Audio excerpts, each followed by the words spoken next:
খুব ভালোবেসে বেকার ছেলেকে পালিয়ে বিয়ে করেছিলাম। আমি আমার পরিবারকে অনেক বোঝানোর চেষ্টা করেছিলাম, কিন্তু তারা বুঝেনি, তারা বোঝার চেষ্টাও করেনি। তারা চেয়েছিল টাকাওয়ালা ছেলে, আর ছেলের বয়স যদি 40 বছর বা এর বেশিও হয় তাতেও কোনো সমস্যা নেই। পরে আমি কোনো কুল কিনারা না দেখে আমার ভালোবাসার মানুষের সাথে বের হয়ে যায়। তারপরে আমরা পালিয়ে বিয়ে করি। বিয়ে করার পরে আমরা অনেক চেষ্টা করি আমার আর আমার হাজব্যান্ডের পরিবারের মানুষকে মানানো, কিন্তু তারা কিছুতেই মেনে নেয় না। এরপরে আমার হাজব্যান্ড একটা ছোট কোম্পানিতে চাকরি নেয়। কোম্পানিতে চাকরি নেওয়ার পরে আমার হাজব্যান্ডের বেতন ধরে 15,000 টাকা। তখন নতুন বাসায় উঠাতে নতুন বাসায় 2 মাসের ভাড়া দিতে হয় অ্যাডভান্স। তারপরে ছোটোখাটো বাজার করি। বাজার করার পরে দেখা যায় সব টাকা শেষ হয়ে গেছে। তারপরে এভাবেই আমাদের দিনকাল চলছিল। তো 1 বছরের মাথায় হঠাৎ করে আমার স্বামীর চাকরিটা চলে যায়। এরপরে আমরা খুব কষ্টে দিন কাটতে থাকে আমাদের। হঠাৎ করে এর মধ্যে বাজার শেষ হয়ে যায়, 2 দিন আমরা না খেয়ে থাকি। পরে আমি আমার মাকে ফোন দিয়ে বলি, মা কিছু টাকা ধার দাও, আমাদের খুব কষ্টে চলছে দিন। মা মুখের উপরে না করে ফোন কেটে দেয়। এরপরে আমার স্বামী আমার মুখের দিকে আর তাকাতে পারছিল না। পরে আমি ঘটনাটা এরকম দেখে আমি আমার মাকে আবার ফোন দিয়ে খোলামেলাভাবে সব কথা বলি যে, মা 2 দিন ধরে আমরা ঘরে না খেয়ে আছি, আমাদের কিছু টাকা ধার দাও, আমাদের টাকা হলে আমরা আবার ফেরত দিব। পরে আমার মা মুখের উপরে বলে যে, তোরা তো খেতেই পারছিস না, তোদের টাকা ধার দিলে তোরা আবার টাকা ফেরত দিবি কিভাবে? এটা আবার কোন ধরনের কথা? তোরা কোনোদিনই টাকা ফেরত দিতে পারবি না। এই কথা বলে আমার মা বলল, তোর সাথে কোনো সম্পর্ক নেই আমাদের, তুই আমাকে আর ফোন দিবে না। এই বলে মুখের উপরে ফোনটা কেটে দিল। আমি খুবই কষ্ট পেয়েছিলাম সেদিন মার কথায়, অনেক কান্নাকাটি করছিলাম। পরে আমার স্বামীও অনেক কান্নাকাটি করছিল। সে আমাকে বুঝাচ্ছিল, দেখো কষ্ট পেও না, আমাদের দিন এক সময় ঠিক হয়ে যাবে, তুমি মোটেও কষ্ট পেও না। এরপরে আমার স্বামী কোনো কুল কিনারা না দেখে আমাদের বাড়িওয়ালার কাছে যায়। আমাদের বাড়িওয়ালার হচ্ছে রিক্সার গ্যারেজ ছিল, সেখান থেকে একটা রিক্সা নিয়ে সে সারাদিন ধরে রিক্সা চালায়। এরপরে সে বাজারঘাট করে চাল ডাল সব কিছু কিনে তারপরে বাসায় আসে। রাতে যখন ভাত বেড়ে খেতে গেলাম তখন দেখি আমার স্বামীর 2 হাতে ফোসকা পড়ে গেছে। খুবই কষ্ট পেয়েছিলাম সেদিন, আমি অনেক কান্না করেছিলাম। এরপরে আমার স্বামী এভাবে দিন কাটছিল।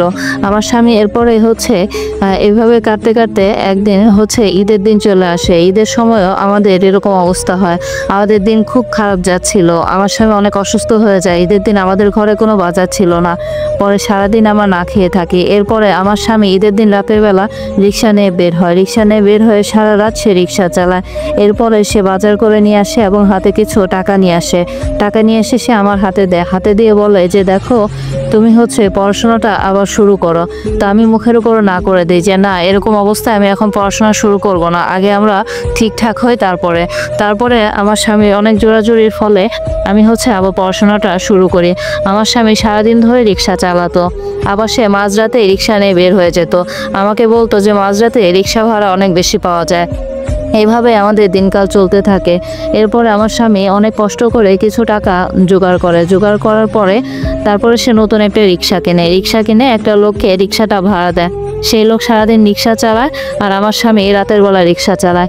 আমার স্বামী সারাদিন ধরে কাঁচা বাজারের ব্যবসা করতো। তো এইভাবে আমাদের টাকা পয়সা আস্তে আস্তে হতে থাকে। তো কপাল খারাপ হলে যা হয়, আমার স্বামী রিক্সাটা যে লোকের কাছে ভাড়া দিয়েছিল সেই লোক রিক্সা নিয়ে পালিয়ে যায়। সেই লোক আর কোনো যোগাযোগ করে না। তো আমরা খুবই কষ্টে আমাদের দিনকাল চলছিল। এর মধ্যে আমার মা ফোন দিয়ে বলে যে, আমার বোন হচ্ছে আমাদের দাওয়াত দিবে, বাড়িতে হচ্ছে জন্মদিনের অনুষ্ঠান আছে। তো আমার স্বামীকে বললাম যে আমার বোন আসতে চাই। পরে আমার স্বামী বললো যে, আমাদের এরকম খারাপ অবস্থায় তোমাদের বোন আসলে খুবই খারাপ বলবে, খুবই বলবে। পরে আমি বললাম, আচ্ছা ঠিক আছে, বোনকে আসতে না বলি, আমরাই তাহলে দাওয়াতে যাই।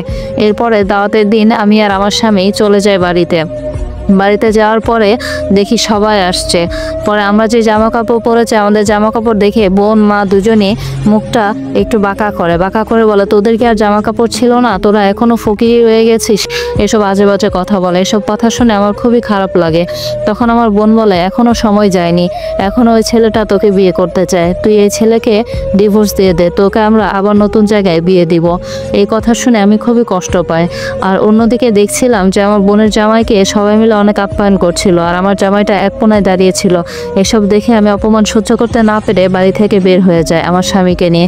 এরপরে আমরা আবার পড়াশোনা শুরু করি। আমার স্বামী কষ্ট করতে থাকে, অনেক কষ্ট করে পরিশ্রম করার পরে আজ আমি প্রাইমারি স্কুলের টিচার আর স্বামী একজন কলেজের অ্যাকাউন্টেন্ট হয়েছে। এখন আমাদের সুখের কোনো শেষ নেই, আমরা অনেক টাকার মালিক হয়ে গেছি, আমাদের বাড়ি গাড়ি সবই হয়ে গেছে, কিন্তু আমাদের কষ্টের দিনগুলো আজও মনে আছে। এখন আমাদের সাথে সবাই খুব ভালো ব্যবহার করে। গল্পটা একটা আপু স্টোরি থেকে নেওয়া, গল্পটা খুবই ভালো লাগলো। আসলে মানুষের টাকা পয়সা না থাকলে কেউ মূল্যায়ন করে না। আপনার টাকা আছে তাহলে আপনার মূল্যায়ন সবাই করবে, যখন আপনার কাছে টাকা না থাকবে দুনিয়ার কেউ আপনার কাছে মূল্যায়ন করবে না। এই জন্য টাকা থাকলে মানুষের আপনজন চেনা যায়, যখন আপনজনের পাশে থাকে না তখনই বোঝা যায় যে টাকা পয়সার জীবনে কতটা মূল্য।